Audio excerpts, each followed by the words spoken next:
Picture this. It's 1929, and your barber just gave you stock tips while trimming your mustache. Not just any tips. Detailed analysis of why General Electric is absolutely going to moon. Trust me, kid. Your shoe shine boy is explaining complex investment strategies between polishes, drawing charts in the dirt with his finger. And your grandmother? She's day trading railroad stocks between knitting sessions, making more money in a week than your grandfather made in a year at the steel mill. Now, picture this. It's 1932. That same barber is selling apples on street corners for 5 cents each, trying to make rent. The shoe shine boy, he's standing in a bread line with his entire family, including the baby sister who used to wear those cute little dresses. And Grandma, she's burning the furniture to stay warm because her life savings disappeared faster than your motivation on a Monday morning. This isn't fiction. This isn't hyperbole. This is the most spectacular economic faceplant in human history, and it happened so fast it would make your head spin. We're talking about a decade that went from everyone's a financial genius to, please, sir, can I have some more soup? Faster than a TikTok trend dying. What you're about to hear is a complete story of how America discovered the concept of YOLO investing about 90 years before Reddit made it cool, and then learned the hard way why financial advisors exist for a reason. It's got everything. Millionaire taxi drivers giving stock tips, suicidal stockbrokers jumping out of windows, dust storms that literally ate entire towns like something out of a post-apocalyptic movie, and a president who basically responded to mass starvation by saying, "Have you tried not being poor?" And here's the kicker. The parallels of the day are so perfect, it's almost scary. We got meme stocks, cryptocurrency millionaires giving advice on Twitter, people buying houses they can't afford, and everyone convinced that this time is different. Spoiler alert, it never is.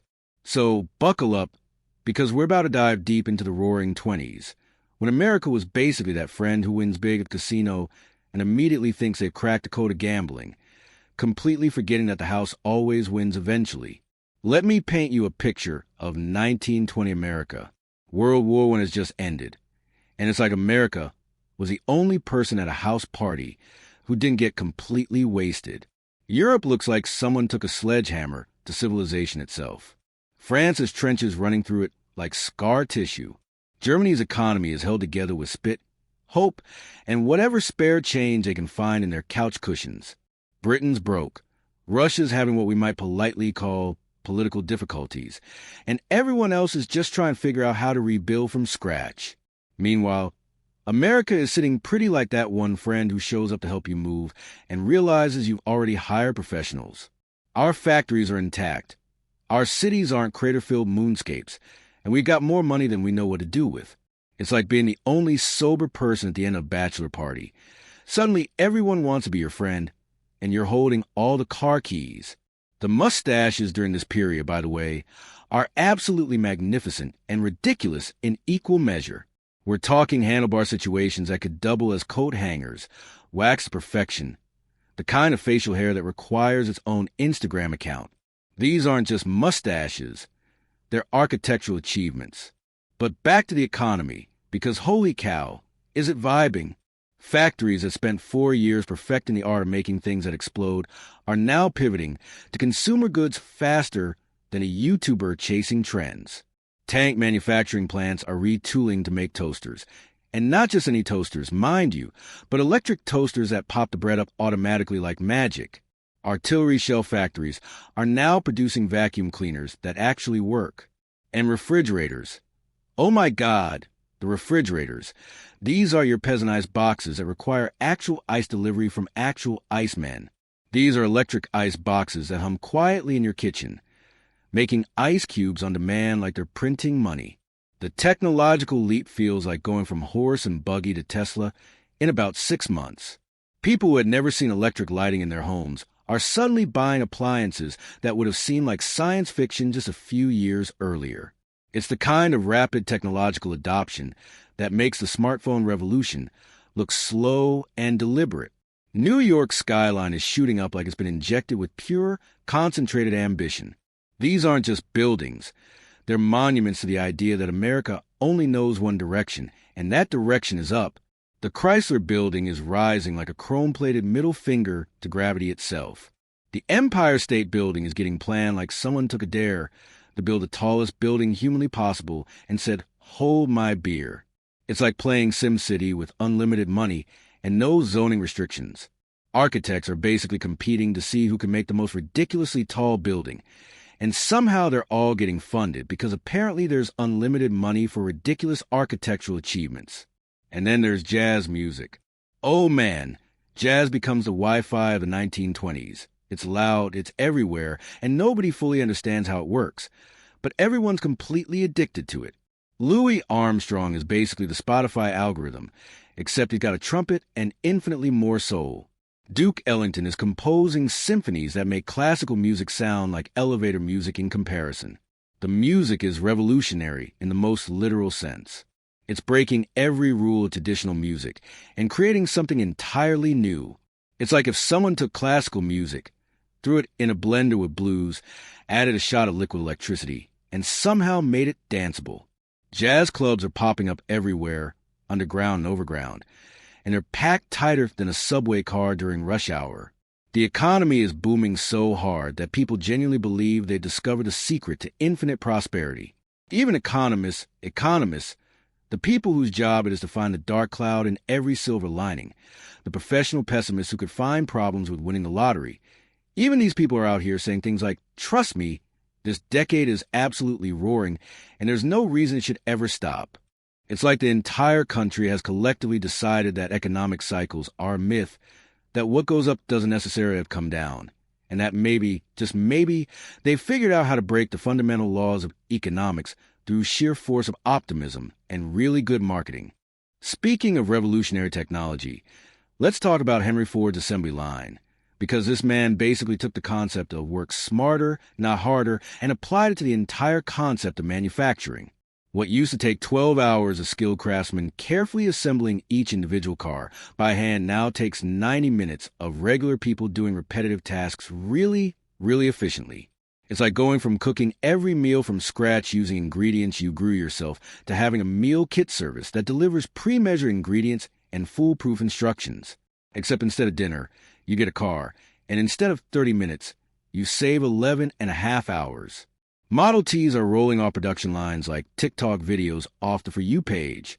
Constant, endless, and somehow people can't get enough of them. Henry Ford has basically created the McDonald's of automobiles. They're cheap, they're consistent, they get the job done.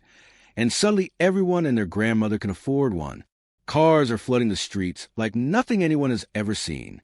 Cities that were designed for horses and carriages are suddenly dealing with traffic jams. Parking becomes a legitimate urban planning concern for the first time in human history. Gas stations pop up on street corners like Starbucks in a college town. But here's the thing that's really wild. Suddenly everyone and their grandmother also has car payments. Ford didn't just revolutionize manufacturing. He accidentally invented consumer debt on a massive scale. People are buying cars on payment plans, and somehow everyone's convinced this is totally sustainable and definitely won't cause any problems down the line. Auto plants are exploding with demand, which means oil companies are making bank, which means steel companies are making bank, which means rubber companies are making bank, which means the people who mine the materials for rubber are making bank. It's like the world's most profitable domino effect. Except instead of dominoes falling down, they're all falling up into piles of money. The American economy isn't just growing. It's revving like a sports car at a stoplight, making loud noises and attracting attention from everyone within a 5-block radius. Every industry connected to automobiles gets pulled into this prosperity tornado, spinning faster and faster until nobody can remember what things were like before the boom. Cities are getting electrified faster than a Pokemon battle. Electric streetlights are replacing gas lamps. Electric signs are lighting up the night like it's permanent daytime. Electric everything is becoming the norm. Times Square transforms from a regular intersection into this glowing monument to capitalism that can probably be seen from space. Rural electrification projects are bringing power to farms that have been operating by candlelight since the Civil War. Suddenly, farmers who have been milking cows by hand are buying electric milking machines. It's like the entire country is fast-forwarding through about 50 years of technological progress in the span of 5 years. By 1929, 10 million homes have radios. 10 million homes. That means 10 million families are gathering around these magical boxes every evening, listening to Al Jolson croon about California, while also hearing advertisements for 30 different brands of soap, all delivered in that classic AM radio fuzz that somehow makes everything sound more important and official. Radio becomes the internet of the 1920s.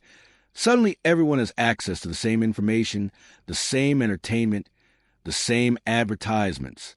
National brands become possible for the first time because you can advertise to the entire country simultaneously. It's like the birth of mass media and mass marketing all rolled into one revolutionary technology. But here's where things get interesting in that, oh no, this isn't sustainable kind of way. While cities are partying like it's 1999, rural America is struggling to even get invited to the dance. Farmers, who were absolutely rolling in cash during World War I, because Europe needed every grain of wheat and corn America could produce, are now facing the agricultural equivalent of going from being the most popular kid in school to eating lunch alone in the cafeteria. Crop prices are plummeting faster than your GPA during finals week. The wartime demand that made farming incredibly profitable has completely evaporated now that European farmers are back to growing their own food. American farmers went from we can't grow enough food to we're growing way too much food and nobody wants to pay for it in the span of about 2 years. So what do? They borrow money to modernize, obviously. They buy shiny new tractors that promise to make farming more efficient, which theoretically should solve their problems. Except here's the catch. The new tractors don't actually solve the problem of too much supply and not enough demand. They just help farmers go broke slightly faster with better technology. It's like buying a really expensive espresso machine because you think it'll help you save money on coffee, except you still can't afford coffee beans. And now you also have an espresso machine payment to make every month. Meanwhile, urban America is discovering its new favorite hobby, buying things they can't afford. Welcome to the era of buy now, pay later, which is basically like discovering credit cards except with even less regulation and even more optimistic assumptions about the future. Want a radio that costs more than you make in 2 months? Finance it. Want a car that costs more than you make in 2 years? Finance it. Want stock in a company that makes hats specifically designed for dogs? You know what? Definitely finance that too, because dog fashion is obviously the future of American industry. Banks, absolutely thrilled by this innovation in creative financing, start offering installment plans to basically anyone with a pulse and the ability to sign their name on a piece of paper. The qualification process is basically, do you want to buy something? Do you promise you'll probably be able to pay for it eventually? Great, here's some money. It's a financial equivalent of proposing marriage on the second date. Romantic? Maybe. Sustainable? Well, we're about to find out, aren't we? Consumer debt is skyrocketing. But everyone's convinced this is totally fine because the economy is growing so fast that everyone will obviously be making more money in the future. It's like borrowing against your expected lottery winnings. Except instead of the lottery, it's the economy will definitely keep growing forever, right? The cultural shift is enormous. Previous generations saved up money to buy things they wanted. This generation is discovering that you can have things now and worry about paying for them later. It's instant gratification on a societal scale, and everyone's absolutely hooked on it. But the real heart of the mania, the beating pulse of this entire decade of financial insanity, is pumping away on Wall Street. The stock market has transformed from a place where serious businessmen make serious investments into something that resembles Disneyland for adults, complete with the same level of fantasy and disconnection from reality. Margin loans are the hot new thing, and they work like this. You can buy $100 worth of stock with just $10 of your actual money. The remaining $90? Don't worry about it. The broker will loan it to you, and you can pay them back when the stock goes up, which it definitely will. Because stocks only go up, right? It's like borrowing money to bet on a horse race. Except the horse is the entire American economy, and everyone's convinced the race is fixed in their favor. The beautiful thing about margin trading is that when your stock goes up, you make money on the full $100, even though you only invested $10. It's like financial leverage, except nobody's using that scary word leverage because it sounds too much like something that could go wrong. And who's giving stock advice? Everyone. Literally everyone. Your barber is now a financial advisor. Trust me, kid, utilities are hot right now. I made a killing in electric companies. Also, your sideburns need trimming. You're still cutting hair for a living, though. Yeah, but spiritually, I'm a tycoon. Between 1924 and 1929, the Dow Jones quadrupled. Stock prices broke free from gravity, fundamentals, and common sense. Why analyze profits when you could analyze vibes? Companies created holding companies that own other holding companies that own absolutely nothing. Layers of nothing wrapped in stock certificates and tied with ribbons of pure speculation. A few tried sounding alarms. Economist Roger Babson warned in 1929, a crash is coming. Wall Street's response? Buy more stocks and tell Roger to touch grass. Jazz bands played over his warnings. Dollar bills rained from windows. Nobody heard him over the sound of cash registers and unbridled optimism. Behind the champagne and jazz, cracks formed in the foundation. Rural debt climbed. Consumer debt ballooned. The economy partied on a precipice, and nobody checked that the floorboards could hold the weight. But hey, it was 1929. What could possibly go wrong? October 29th, 1929. America woke up rich and went to bed broke. Black Tuesday, the day the stock market didn't just fall, but performed a flawless 10-meter dive into concrete. The Dow plummeted. Ticker tape spat red numbers like they were possessed. Phones rang nonstop. Traders fainted. One investor reportedly suffered a heart attack, recovered, looked at his portfolio, and had another.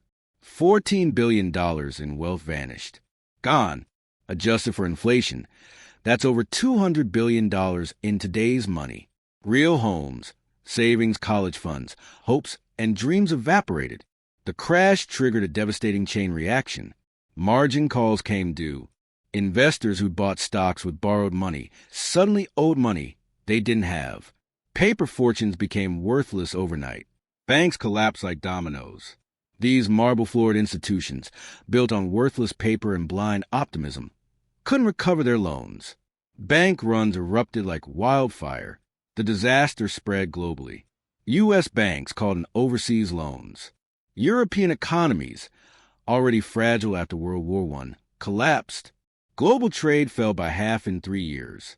Half. Yet denial persisted. Newspapers printed sunny headlines about market adjustments beside photos of men pawning wedding rings for bread money. Politicians insisted the worst was over while millions wondered which part of fundamentally sound was supposed to help them eat. Desperation invaded every home.